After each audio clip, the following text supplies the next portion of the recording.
জনসংখ্যা নীতিতে পরিবর্তন আনার কথা জানিয়ে প্রধানমন্ত্রী শেখ হাসিনা বলেছেন, জনসংখ্যাকে জনশক্তিতে পরিণত করতে কাজ করছে তার সরকার। এ লক্ষ্যে গুরুত্ব দেয়া হচ্ছে কর্মমুখী শিক্ষার উপর।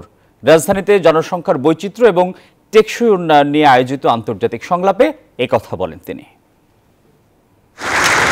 টেকসই উন্নয়ন নিশ্চিত করতে জনগোষ্ঠীর বৈচিত্র্যকে কাজে লাগানো, বিশেষ করে জলবায়ু পরিবর্তন, প্রাকৃতিক দুর্যোগ কিংবা যুদ্ধের কারণে দেশান্তরী মানুষের জীবনমান উন্নয়ন নিয়ে ঢাকায় 2 দিনের এই আন্তর্জাতিক সংলাপ।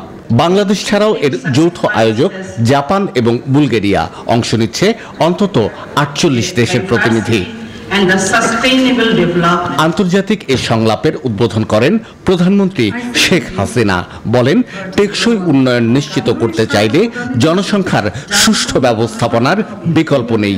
অতি সম্প্রতি আমরা জনসংখ্যা নীতি 2012 যুগোপযোগী করার সিদ্ধান্ত নিয়েছি।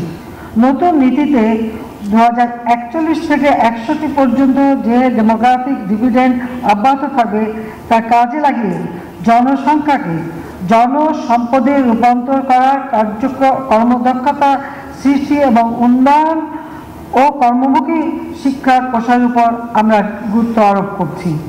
আলোচনায় উঠে আসে বৈশ্বিক প্রেক্ষাপট, সংঘাত ও রাজনৈতিক কারণে উদ্বাস্তু মানুষের অধিকার রক্ষায় বৈশ্বিক উদ্যোগের আহ্বান জানান প্রধানমন্ত্রী।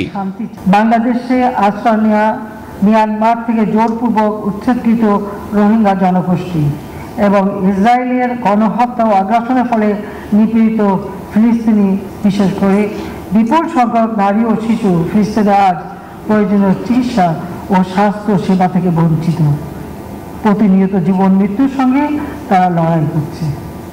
আমি আশা করি জাতিসংঘ সহ অন্যান্য আন্তর্জাতিক সংস্থা সেখানে সকলের জন্য প্রয়োজনীয় স্বাস্থ্য সেবা নিশ্চিত করতে আরও কার্যকর ভূমিকা পালন করবে।